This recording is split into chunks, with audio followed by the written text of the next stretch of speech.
Need to chop up some olives if you like olives. Got the ham already cut up. Let me get some more olives. Just, you don't have to be perfect.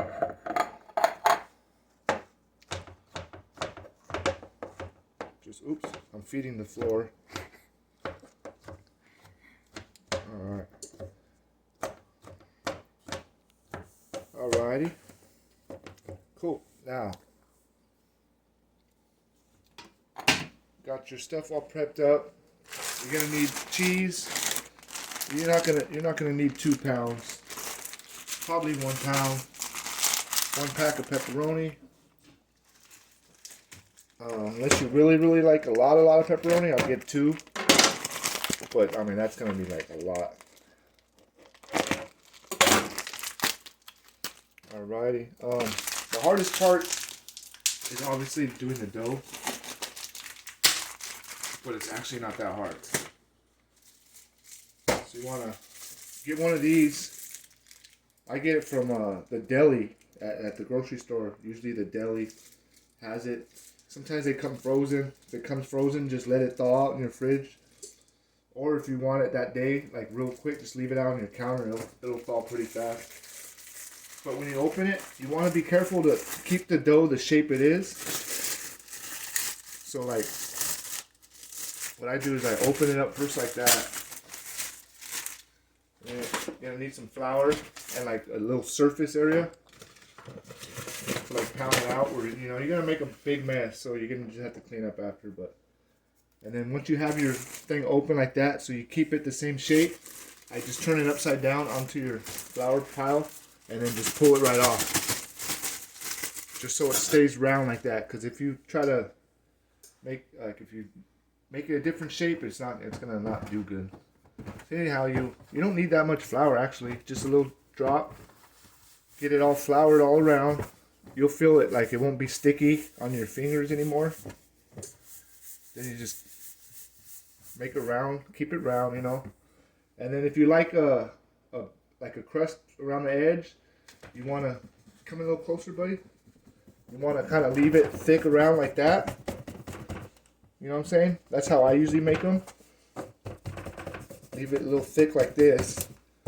But if you like it thin crust, then you would obviously flatten it all the way around for a thin crust. But then for a thicker crust, you go like that. Make sure you got like enough flour on it to where it's not sticking all over your fingers. And then you pick it up. Okay, back up a little bit. Let me see if I get the right angle. Can you see it, Cal? Or? Yeah.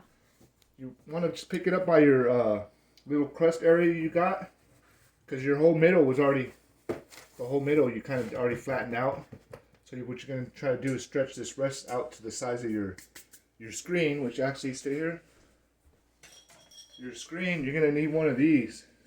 Let me see if after I make this video, I'll see if I could get one sent to you. They're not that much money. You can probably get them at like local, like over there. What is it called? Smart and Final. Anyhow, you pick this back up, and then you almost kind of like I let it hang on the place, and just spin it. Keep spinning it. I'm not really doing much, but just barely pulling and letting gravity and everything kind of like stretch it out. You'll see like a couple spots where it gets thin. Even if you bust a hole in it, which happens, like let's just say I bust a hole in it like that, right? It's not that big a deal. You could just go over and then push it down like Play-Doh or whatever and just patch it up kind of. So that's just in case you do that. But anyhow, you just keep spinning it out. You can pick it up and spin it around, do all that. That's usually if the dough's real hard and you need to smack it to like get it big. But okay, then you want to just get a little more stretched, like this. Let gravity do its thing, and then I just lay it on top, just in case. Sometimes you don't get it right size, you get a little bigger.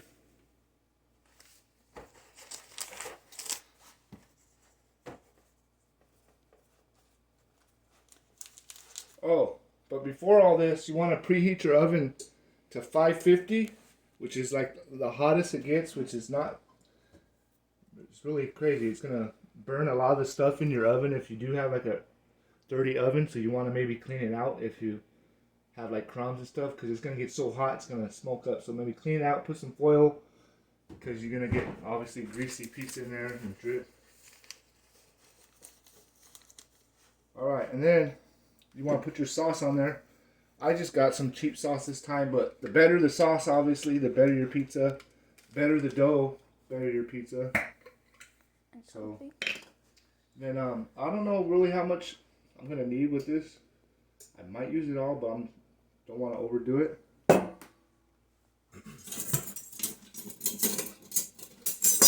Then you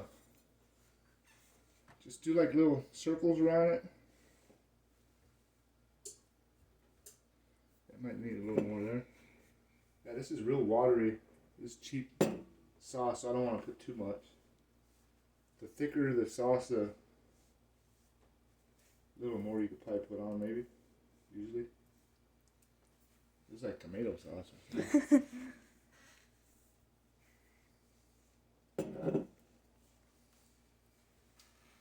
Alrighty.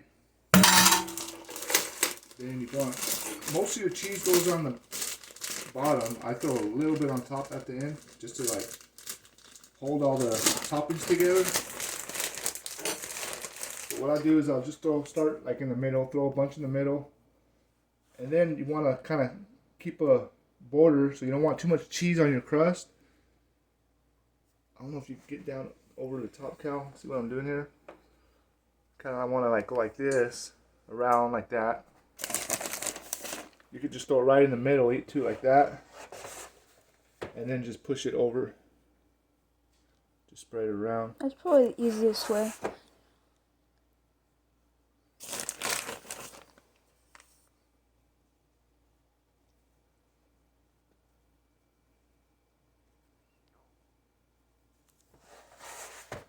Kind of just want to make sure there's not too much red showing, but you don't want like A lot of cheese. yeah. Well, I mean you can. For cheese lovers. Yeah, I've seen some crazy ones. All right. I don't have any sausage. Oops. I don't have any sausage today, but if you had sausage, I usually just get raw sausage, just like, you know, you get sausage raw, but you want to put the sausage on at the very end of everything, and you pinch it really, really small pieces, thin, and put it on your pizza. That's how you cook your sausage.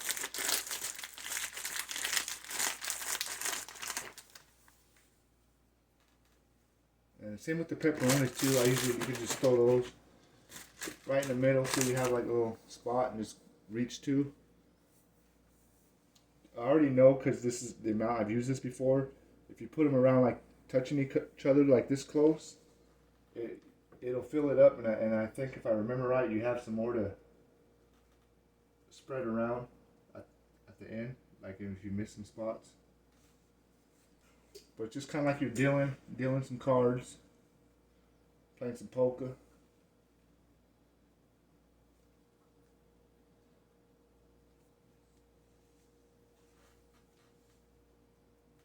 Right.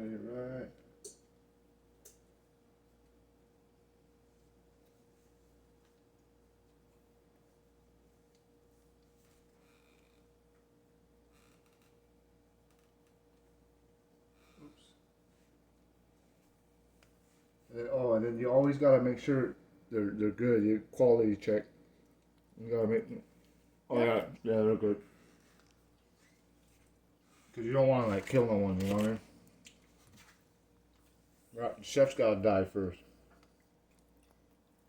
All right, ham. Like I said, I worked at Barrow's. The guy chopped up every little piece off. It was so much work. Because when we cut the pizza, it's going to cut the ham. At Lamppost, he did it like this. He understood. Anyhow, Cal doesn't want olives, so I'm going to put, like, these are really thick. Like, if I could put them like that, but I'm going to just kind of crunch it up and so it spreads out a little bit. If you like them thick though, then you can lay them out like that, whatever.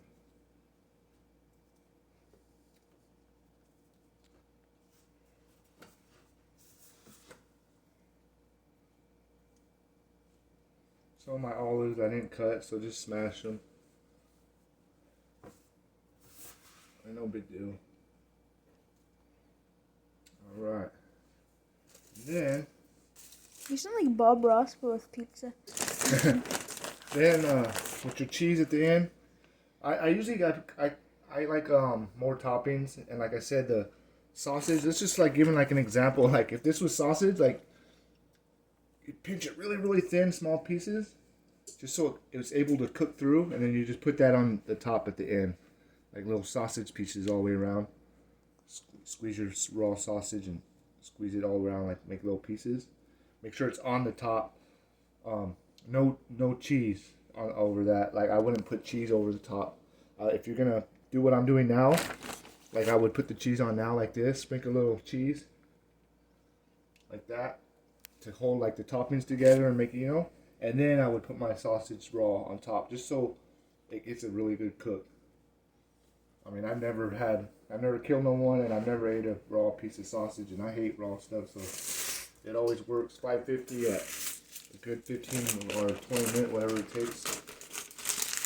We're gonna find out how long it takes, but that's about it. Oh, you want to make sure nothing's hanging over right here. You make sure it's on your screen, because if it's hanging like over it like this, then that will burn. You don't want it hanging over. You want to just go around with your hands. Just make sure it's on your screen. Alrighty. We'll show you. I'll tell you how long it takes when I do cook it. Go ahead and pause it. Alright, so it just got done beeping. We're at 550. What you don't need, I mean, you might want to if you feel comfortable, but I don't need no gloves right now because it's warm, but I just get it like this, put the first half in there, and then just slide it in. And I think it's about 10-15 minutes. About 10 to 15 minutes. But while it is cooking, I'm just going to put it on for 10. Oops. So I already know it's going to be more than 10. I'll put it on for 12. But while you got 12 minutes, what I usually do is I just go ahead and put all this stuff away, And with this size jar and kind of watery, like I said, the thicker you might be able to spread it around the whole thing without ruining your pizza. But you still got enough for another pizza with this kind of stuff. But yeah, just kind of clean up after. It's not too bad. Give yourself a little sweet clean up. All right, buddy. Love you. Say bye, Cal. Bye. Bye. Ready? Okay, that's 12 minutes right here, but it's got a little bit longer. So what I want to do is flip it around. The back usually cooks a little bit hotter. So what I'm doing is I'm sliding it through so I can get a grip. And then I'm just going to give it a little spin for about maybe, I don't know, another 3 minutes at the most. So that turned out to 15 minutes. 550. Love you, buddy.